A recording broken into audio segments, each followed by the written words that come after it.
Baik, terima kasih. Untuk pembicara yang selanjutnya, ini juga nggak kalah penting, yaitu dari Bapak Didi Prasetyanto dari HIPMI Surakarta, yang mana tadi kan sosial-sosial sekarang masuk pengusaha nih.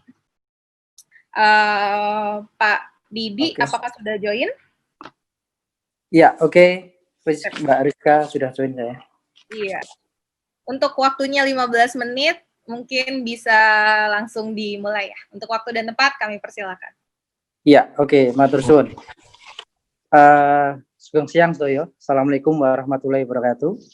Jadi perkenalkan dulu, di sini saya mewakili dari HIPMI Surakarta atau Himpunan Pengusaha Muda Indonesia Surakarta. Di sini saya mewakili dari ketua saya, ketua di Solo, Bapak Guru Adi, Guru Adi, karena tidak bisa, jadi di sini saya menjadi untuk mewakilinya.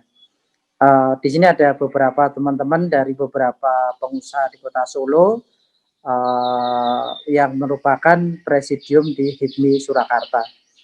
Ini dari berbagai elemen pengusaha, baik dari transportasi, ada dari industri, dan juga dari beberapa usaha bidang lainnya. Oke, next, Mas Aldi.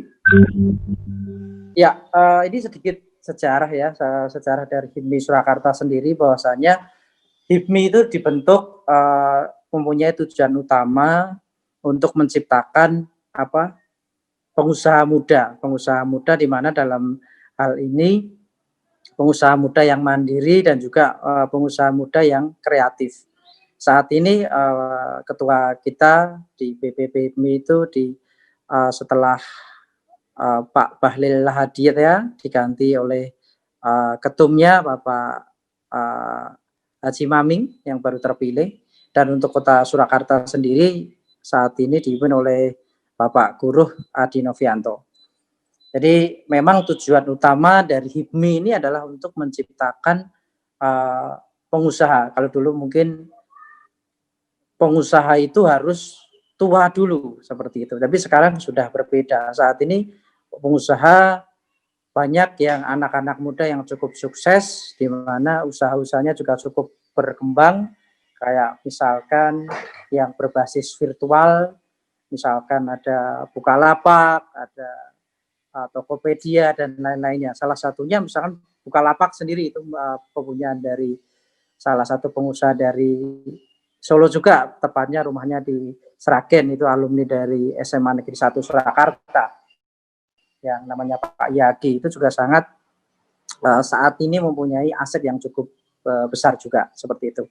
Next, selanjutnya Mas Aldi, bisa kita lihat bahwasanya Kota Surakarta ini mempunyai basic usaha yang cukup menarik, diantaranya sentra batik merupakan salah satu usaha yang paling terkenal di Surakarta. Selain itu juga perdagangannya juga cukup terkenal. Ada di Pasar Klewer, Pasar Legi, Pasar Gede, itu merupakan sentra-sentra industri. Terus yang menjadi permasalahan saat ini tadi disebutkan bahwasanya dengan tema gotong royong ini, bagaimana pengusaha akan meningkatkan atau akan mengedepankan istilahnya membuat gotong royong ini bagi seorang pengusaha, seperti itu. Nah, dapat saya ambil salah satunya adalah istilah hulubis kontul baris ya.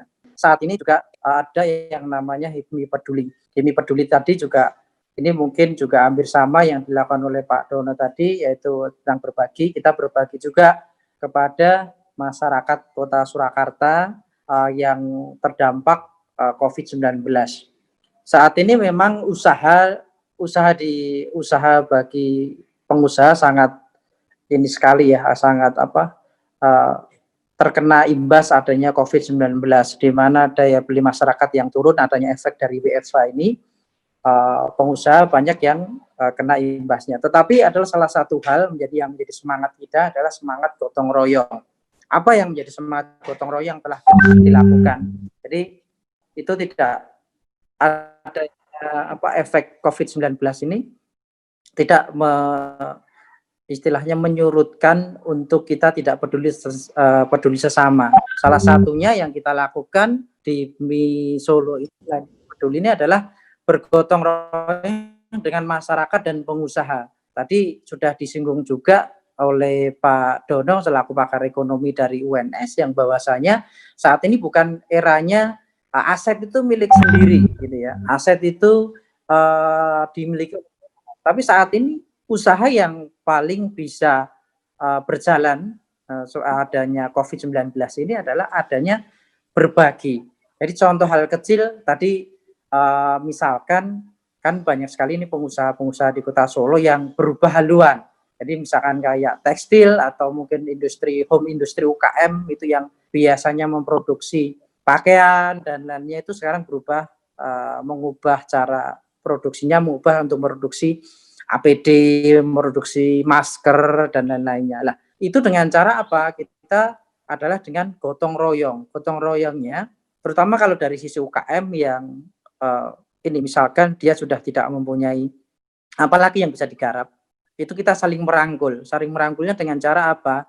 Ya kita memberikan salah satu siapa yang bisa memproduksi, siapa yang mempunyai modal, siapa yang mempunyai pemasaran. Ya udah kita saling membantu. Jadi kita misalkan yang dulunya kita cuma memproduksi masker diproduksi oleh sendiri. Tapi saat ini produksi masker itu bisa diproduksi oleh 3 atau 5 orang atau 4 orang. Jadi antar sesama anggota pengusaha. Nah, ini adalah salah satu gotong royong pengusaha di Kota Solo yang saat ini sudah dilakukan. Ya, ini sedikit hal yang beberapa yang dilakukan oleh HIPMI dan COVID-19 ini. Selain itu juga selain tadi yang saya sebutkan HIPMI Peduli, HIPMI Pusat juga kita disuruh mensosialisasikan tentang adanya aplikasi kendali COVID-19. Ini salah satu hal yang bisa diakses oleh masyarakat dengan mendownloadnya, nanti bisa mengetahui misalkan untuk kira-kira apa saja yang jadi gejala COVID-19. Jadi di situ ada aplikasi untuk mengetahui rumah sakit terdekat, terus mana zona hijau, mana zona merah, dan itu nanti bisa dilihat dalam aplikasi kendali COVID. Ini merupakan salah satu dari yang diluncurkan oleh teman-teman dari HIPMI Pusat. Terus di sini juga ada juga kolaborasi, jadi kolaborasi link and match. Jadi pengusaha itu juga saat ini beberapa pengusaha teman di Solo juga melakukan link and match, terutama dengan pendidikan. Saat ini kita baru benar-benar mengembangkan biar pengusaha-pengusaha itu benar-benar dari tingkat mahasiswa itu sudah bisa untuk berwirausaha. Dan alhamdulillah dengan link and match dan gotong royong ini saat ini juga sudah banyak beberapa pengusaha-pengusaha dari kalangan mahasiswa itu yang bisa eksis. Karena saat ini di era pandemi ini kita tidak perlu memerlukan modal yang besar untuk bisa berwirausaha. Jadi memang kita harus kedepannya memang kita dituntut untuk berkreatif, terutama berkreatif dalam hal digital, karena tidak menutup kemungkinan di era new normal setelah ini new normal ini akan banyak usaha-usaha yang akan menggunakan digital gitu ya, menggunakan digital untuk pemasarannya. Jadi memang kalau dilihat saat ini para pengusaha itu sudah melakukan modifikasi sistem pemasaran yang dengan cara online. Nah ini saya berharap juga nanti Pak banyak sekali dari pemuda-pemuda di Kota Solo juga bisa mengeluarkan ide-idenya. Jadi karena di era digital ini ide-ide menjadi seorang pengusaha ini sangat diperlukan. Seperti itu. Mungkin saya bisa sedikit menggarisbawahi bahwa memberikan pesan untuk pemuda atau masyarakat Indonesia lah. Kita bisa saling gotong royong dengan membeli barang-barang dari UKM sekitar atau ya membeli barang-barang produk dalam negeri, yang mana tahu sendiri kan sekarang Indonesia katanya ekonominya sedang tidak bagus. Nah, salah satu upayanya yaitu kita bisa dengan membeli barang-barang produk dari lokal.